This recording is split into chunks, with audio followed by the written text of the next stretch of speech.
ಕೆಲವು ಮಾಧ್ಯಮಗಳು ಪೊಲೀಸರಿಗೆ ಗಂಭೀರ ಗಾಯಗಳಾಗಿವೆ ಅನ್ನುವಂಥ ರೀತಿಯಲ್ಲೆಲ್ಲ ಇಲ್ಲಿ ಪ್ರಚಾರ ಮಾಡ್ತಿದ್ದಾರೆ. ಅದು ಸರಿಯಲ್ಲ. ಪ್ರತಾಪ್ ಸಿಂಹ ಅನಗತ್ಯವಾಗಿ ಕೆಲವು ಸಂಘಟನೆಗಳ ಹೆಸರು SDP ಹೆಸರನ್ನ ಹೇಳಿದ್ದಾರೆ. ನಿಮ್ಗೆ ಯಾವ ನೈತಿಕ ಹಕ್ಕಿದೆ? ನಾನು ಪೊಲೀಸರಿಗೆ ಮನವಿ ಮಾಡ್ಕೊಳ್ತೇನೆ, ಈ ಏನು ಯುವಕ ಹಾಕಿದ್ದಾನೆ ಇವನು ಒಬ್ಬನೇ ಹಾಕಿಲ್ಲ. ಇದರ ಹಿಂದೆ ಒಂದು ಷಡ್ಯಂತ್ರ, ಒಂದು ಕೋಮುಗಲಭೆ ಮಾಡುವಂತಹ, ಪರಸ್ಪರ ಧರ್ಮಗಳ ಸಮುದಾಯಗಳಿಗೆ ಅಪನಂಬಿಕೆ ಹುಟ್ಟಿಸುವಂಥ ಕೆಲಸವನ್ನು ಮಾಡುವಂತಹ ಒಂದು ಷಡ್ಯಂತ್ರ ಇದರೊಳಗಿದೆ. ಪ್ರಚೋದನಕಾರಿಯಾದಂತಹ ಸಂದೇಶ ವಾಟ್ಸಪ್ನಲ್ಲಿ, ಸೋಷಿಯಲ್ ಮೀಡಿಯಾದಲ್ಲಿ ಬಂದ ತಕ್ಷಣ ನಿಮ್ಮ ಪೊಲೀಸರು ವಿತಿನ್ ನೋ ಟೈಮ್ ಅವ್ರನ್ನ ಅರೆಸ್ಟ್ ಮಾಡಿದ್ರೆ ಯಾವುದೇ ಗೊಂದಲ ಕಳಕ ಅವಕಾಶ ಇಲ್ಲ. ಯಾವ ಕಾರಣಕ್ಕೂ ಹಿಂದೂ ಮುಸ್ಲಿಂಗೆ ಸಂಬಂಧಪಟ್ಟ ಗಲಾಟೆ ಅಲ್ಲ. ಈ ಮೈಸೂರಿನ ಉದಯಗಿರಿ ಠಾಣಾ ವ್ಯಾಪ್ತಿಯಲ್ಲಿ RSSಗೆ ಸೇರಿದಂತಹ ಒಬ್ಬ ಸುರೇಶ್ ಹನುಮಂತು ಅನ್ನುವಂತಹ ವ್ಯಕ್ತಿ ಇಸ್ಲಾಂ ಧರ್ಮದ ವಿರುದ್ಧ ಒಂದು ಅವಹೇಳನಕಾರಿಯಾಗಿ ಒಂದು ಪೋಸ್ಟನ್ನು ಹಾಕ್ತಾನೆ ಸೋಷಿಯಲ್ ಮೀಡಿಯಾದಲ್ಲಿ.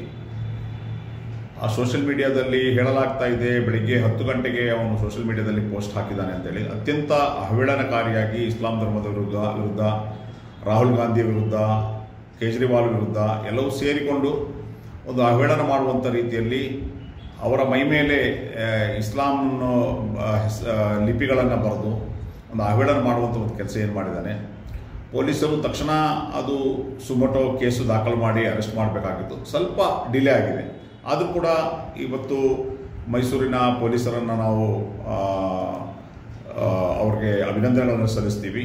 ತಕ್ಷಣ ಅವರನ್ನು ವಶಕ್ಕೆ ಪಡೆದುಕೊಂಡು ಒಂದು ಸುಮೋಟೋ ಕೇಸನ್ನು ದಾಖಲು ಮಾಡಿ ಅವ್ರಿಗೆ ಜುಡಿಷಿಯಲ್ ಕಸ್ಟಡಿಗೆ ಕಳಿಸುವಂಥ ಕೆಲಸ ಮಾಡಿದೆ. ಆ ಸಂದರ್ಭದಲ್ಲಿ ಇವರ ಮೇಲೆ ಒಂದು ಕಾನೂನು ಕ್ರಮ ಆಗಬೇಕು ಅನ್ನುವಂತಹ ಒತ್ತಡದಲ್ಲಿ ಹಲವು ಯುವಕರು ಎಲ್ಲರೂ ಕೂಡ ಬಂದು ಪೊಲೀಸ್ ಸ್ಟೇಷನ್ಗಳ ಮುಂದೆ ಪ್ರತಿಭಟನೆ ಮಾಡಿದ್ದಾರೆ.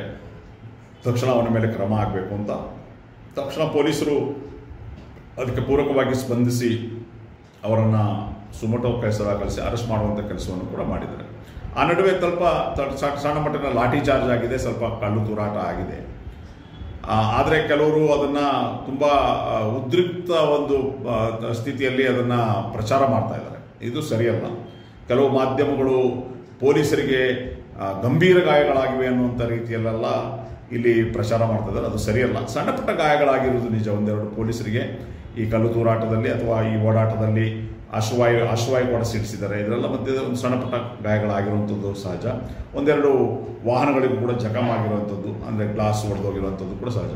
ಬಟ್ ಅದನ್ನು ತುಂಬ ಉದ್ರಿಕ್ತ ರೀತಿಯಲ್ಲಿ ಹಾಗಾಗಿದೆ ಹೀಗಾಗಿದೆ ಅಂತ ಹೇಳಿ ಒಂದು ರೀತಿಯ ಪ್ರಚಾರ ಮಾಡುವಂಥದ್ದು ಕೆಲವು ಮಾಧ್ಯಮಗಳು, ಅದೇ ರೀತಿ BJPಯ ಮುಖಂಡರು, ಇದು ಸರಿಯಲ್ಲ.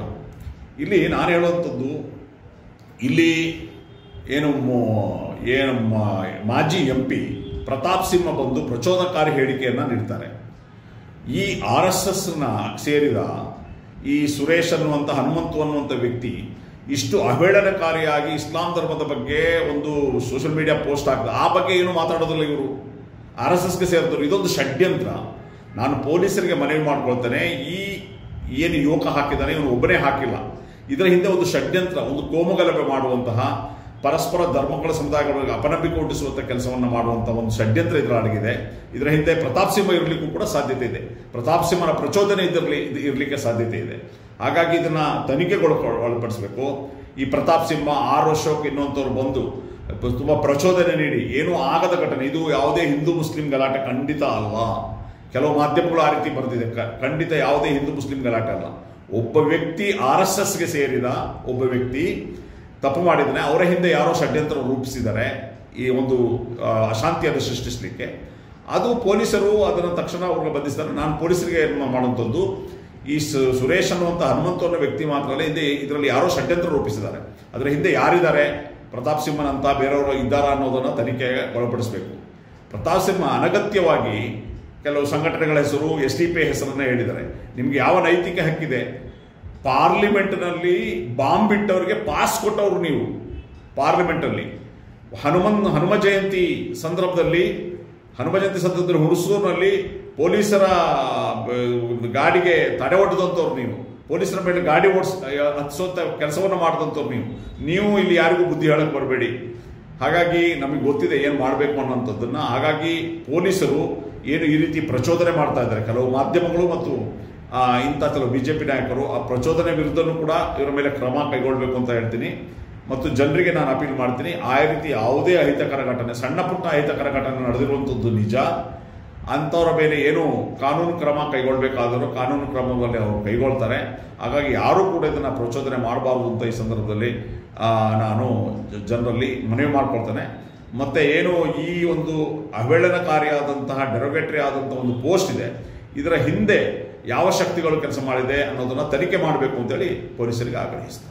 ನೋಡಿ, ನಾನೀಗ ಇಲ್ಲಿ ಈ ಕಾಂಗ್ರೆಸ್ ಸರ್ಕಾರಕ್ಕೆ ನಾನು ಹೇಳುವಂಥದ್ದು, ನೋಡಿ, ನಿಮಗೆ ಈ RSS BJP ಬಗ್ಗೆ ಗೊತ್ತಿದೆ, ಯಾವ ರೀತಿ ಕಾಂಗ್ರೆಸ್ ಮುಖಂಡರ ಮೇಲೆ, ಸಿದ್ದರಾಮಯ್ಯನವರ ಮೇಲೆ ಯಾವ ರೀತಿ ಆರೋಪಗಳನ್ನ ಮಾಡ್ತಿದ್ದಾರೆ ಅಂತ. ಈ ರೀತಿ ಪ್ರಚೋದನಕಾರಿಯಾದಂತಹ ಸಂದೇಶ ವಾಟ್ಸಪ್ನಲ್ಲಿ, ಸೋಷಿಯಲ್ ಮೀಡಿಯಾದಲ್ಲಿ ಬಂದ ತಕ್ಷಣ ನಿಮ್ಮ ಪೊಲೀಸರು ವಿತಿನ್ ನೋ ಟೈಮ್ ಅವ್ರನ್ನ ಅರೆಸ್ಟ್ ಮಾಡಿದರೆ ಯಾವುದೇ ಗೊಂದಲಕ್ಕೆ ಅವಕಾಶ ಇಲ್ಲ.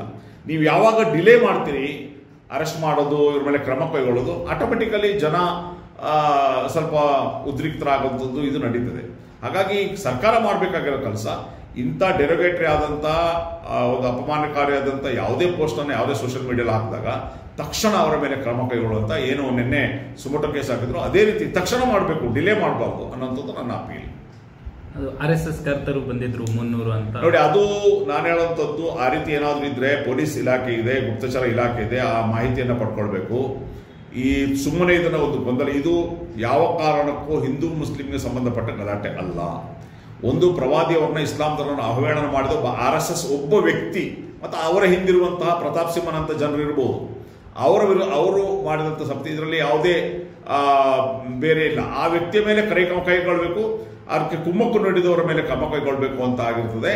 ಇಲ್ಲಿ ಅದರಲ್ಲಿ ಬೇಡಿಕೆ ಇದ್ದಿದ್ದು, ಆಗ್ರಹ ಇದ್ದಿದ್ದು ಅದು ನಡೆದಿದೆ. ಹಾಗಾಗಿ ಮೊನ್ನೆ ಪೊಲೀಸ್ ಇಲಾಖೆಗೆ ನಾನು ಮನವಿ ಮಾಡಿಕೊಳ್ಳುವಂಥದ್ದು, ಇಂತಹ ಘಟನೆಗಳು ನಡೆದಾಗ ತಕ್ಷಣ ಕ್ರಮ ಕೈಗೊಳ್ಳಿ, ಮತ್ತು ಯಾರೋ ಒತ್ತಡ ತಂದರು ಅನ್ನೋಂಥ ಕಾರಣಕ್ಕೆ ಯಾವುದೇ ಅಮಾಯಕರ ಮೇಲೆ ಯಾವುದೇ ಕ್ರಮ ಆಗಬಾರ್ದು ಅನ್ನೋಂಥ ನಮ್ಮ ಮನವಿ ಇದೆ.